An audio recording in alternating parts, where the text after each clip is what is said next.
संथ फकीरंक जन्म परोपकार पाई ही होइथाय। तांकु ठाकुरंक दूत बोली कहा जाए। संथ मानंकु मध्य ठाकुरंक भक्त मानंकर दुख दूर करी आनंद प्राप्त हुए। साई बाबा मध्य निज भक्त मानंकर कष्ट दूर करिबा पई सदा आगेई रहुथिले।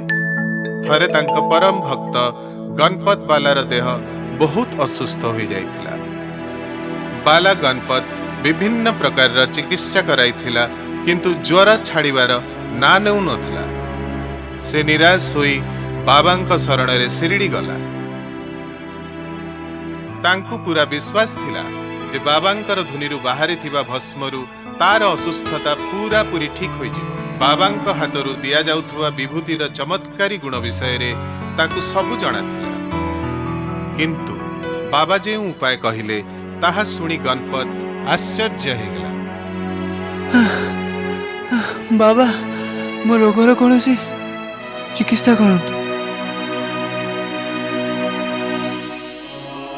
जाओ लक्ष्मी मंदिर सामना रे कला कुकुर को दही भात खुआओ, तुमर रोग ठीक होई जिवो। बाबांक ठारु निज रोगर एभली विचित्र उपाय सुनी बाला आश्चर्य हो गला। से आशा करिथिला जे बाबा ता मथारे हाथ बुलाई देले ता रोग ठीक होई जिवो किंबा से विभूति खाइबाकू कहिबे। किंतु बाबा तो कला कुकुर को दही भात खुआइबा कथा कहिले। बाबांक आदेश को पालन करी बेचारा गणपत दही भात हाथ धरी लक्ष्मी मंदिर आड़कू कला कुकुर संधान रे बाहरी पड़िला। ता आश्चर्यर कौनसी सीमा रहिला नहीं जेतेबेले से देखिला मंदिर बाहर गोटे कला कुकुर बसी अछि।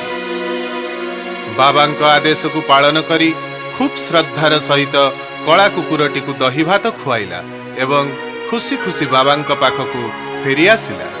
ता असुस्थता छाड़िबाकू लागिला। बाला गणपत बुझीगला जे कुकुर को दही भात खुआइबा ही बाबांकर दिव्य दयार एक प्रतीक थिला। सत्य एहा ही थिला जे बाबांकर चमत्कारी बाणी ही औषधर काम करिथिला एवं तांकर करुणा आशीर्वाद रु ता रोग ठीक हो जाइथिला। सेही दिन ठारू बाबांक शक्ति रे बाला गणपत्र विश्वास आहुरी बढ़ीगला एवं से संपूर्ण समर्पणर भाव सहित हृदय बाबांकर भक्ति करबाकू लागिथिला। कला कुकुर को दही भात खुआइला, गणपत बालार रोग दूर है गला।